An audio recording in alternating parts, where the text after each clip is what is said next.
Hello Machinima Respawn, Loomer here again with episode 4 of my Templar training series. So far in the last episodes I've shown you how to find and kill your target, but today we're going to shift gears and I'm going to show you how to spot your pursuer instead. Now this is probably the topic I get asked the most about on my channel, and it can be one of the trickier things to master in the game, but after this episode you should have a pretty good foundation to work with. So let's get started. We'll start with some of the easiest ways first. If your pursuer does high-profile actions like running around, they'll trigger a red arrow above their heads, along with a prompt for you to lock them. If they stun their pursuer, this is considered a high-profile action as well. This is similar to the blue arrow that your targets can trigger, but unlike the blue arrow, it comes with a distinctive sound effect. This can be triggered even when they aren't in your immediate field of view, so train yourself to hit the lock button as soon as you hear the sound.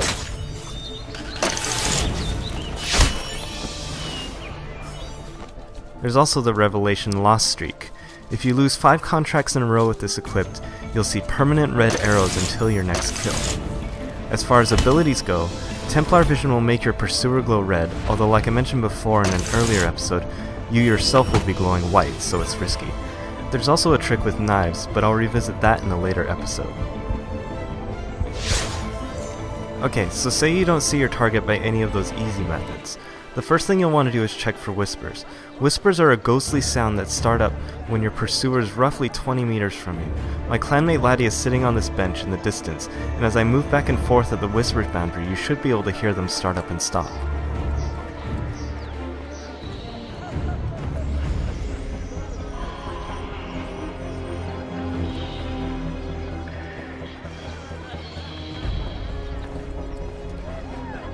Whispers are a part of the music track, so if you're having trouble hearing them, make sure you have the music turned up in the settings. The next thing you'll want to do is determine your pursuer's direction, which you can sometimes do using whispers kind of like a radar. Here I'm running along and I start to hear whispers. This must mean that I'm running towards my pursuer, and so he must be somewhere in front of me.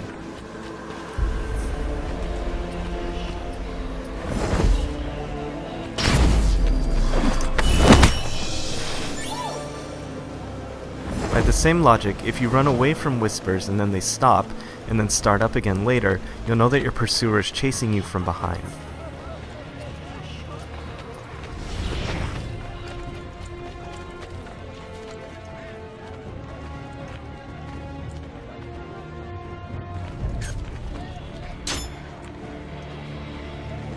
Now, if you're not sure what direction your pursuer is coming from and you need to make a guess, start off by assuming that they're coming from the middle of the map. Alright, now that you roughly know your pursuer's proximity and direction, what are you looking for? Well, first you should start with a quick scan of the individual personas, since most people don't use blend groups. One thing to look for is where the personas are walking. NPCs pretty much always walk straight lines down the middle of the road, so be wary of anybody that's cutting over diagonally towards you. In this example, the knight turns the corner and walks diagonally straight towards me, in a way that NPCs never would. In general, you'll notice that some people are just paying way too much attention to you, and will adjust their path to always intersect with you. Here I'm suspicious of this vanguard, so I'm going to pull away, and because I see her make a U-turn to follow me, I know that she's my pursuer.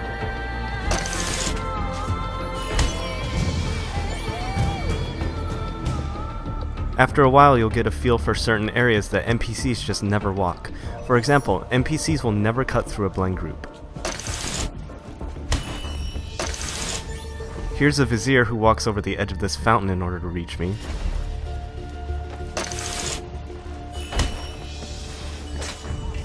And finally, here's a spot in Souk, where I know that NPCs never walk around.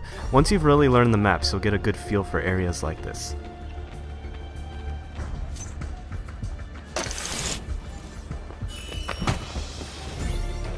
You'll also notice that NPCs pretty much never walk through chase breakers. However, there are some extremely rare exceptions to this rule.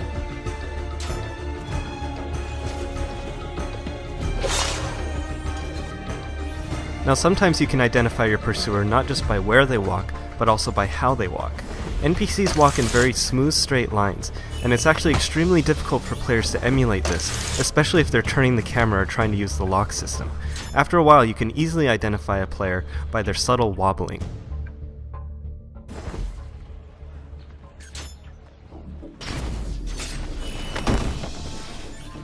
Fast walking can also be a dead giveaway once you train yourself to see it. Some personas make it even easier with more obvious fast walking animations, like the Renegade and Privateer.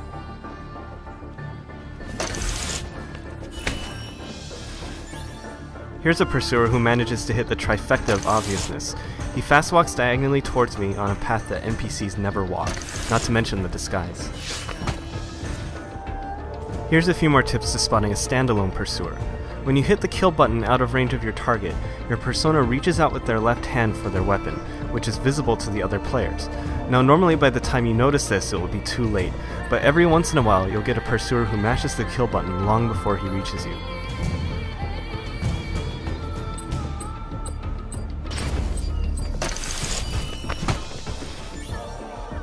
Also be on the lookout for pursuers who are winding down from a jog animation after turning a corner.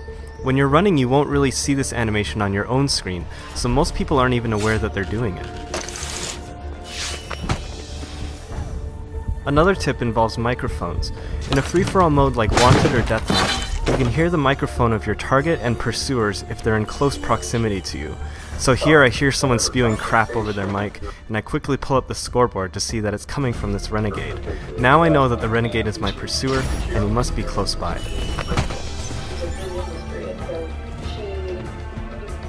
Finally, if you kill your target and see a saved arrow show up, immediately consider the possibility that they might be your pursuer. You'll notice the return of the Renegade with his microphone on in this clip as well.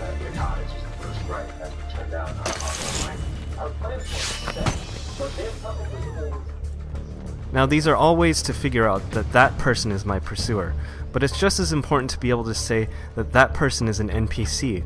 You might notice that NPCs do walking animations that players never do, like adjusting their sleeves, raising their arms, stretching, etc. A player won't do any of these animations, with the exception of turning their head when you swing your camera around to check behind you. Now the two exceptions to this are when a player enters a moving blend group, as you can see in this clip here, and when a player auto-walks immediately after spawning. But for the most part, if you see a persona do any of these walking animations involving their arms, you'll know that it's an NPC. Another way to identify NPCs is to look for the extra personas on the map. The game typically populates the world with 10 personas, so in a full lobby of 8 players, this means there will be 2 extra NPC personas. This is especially easy to see in Deathmatch, where there are no duplicates of player personas. The 2 extra NPC personas on this map are the Jester and Thespian, as you can probably see from all the orange and white on the screen. So if you can identify the extra NPC personas, you'll know that they will never be after you, unless your pursuer is using a disguise, since the disguise will always turn you into a non-player persona. Another thing to keep in mind is that your pursuer will never look like you or your target, so you can discount those personas as well. Now all of these techniques are helpful so that in case you can't identify your pursuer right away, you can at least start mentally eliminating the people that you know your pursuer isn't. There are a few final tips I have for you. The first is to always remember to check the roofs, especially on certain maps. Listen carefully for sound effects like the scuffling of climbing or the sound of footsteps on the roof. You can also sometimes use shadows on the ground to help determine when people are on the roof. I hate Florence. Finally, if you don't see your target by using any of these means, consider the possibility that they might be in a blend group. This can be very tough to determine, but pay special attention to morph groups or any groups with 2 or more of the same persona in them. Also try to make note of any players in the lobby that you've seen use blend groups a lot in the past. Now, I know this is a lot of information to take in, and there's a large element of pattern recognition that your brain is only going to get used to after playing the game a lot. But once you've really gotten a handle on this, you should be able to glance at the screen and in a split second be able to say, those people are NPCs, that guy is my pursuer, and those people are just other players in the match. That wraps up this episode of Templar Training. Next time I'll show you how to eliminate your pursuer once you've found them. See you next time.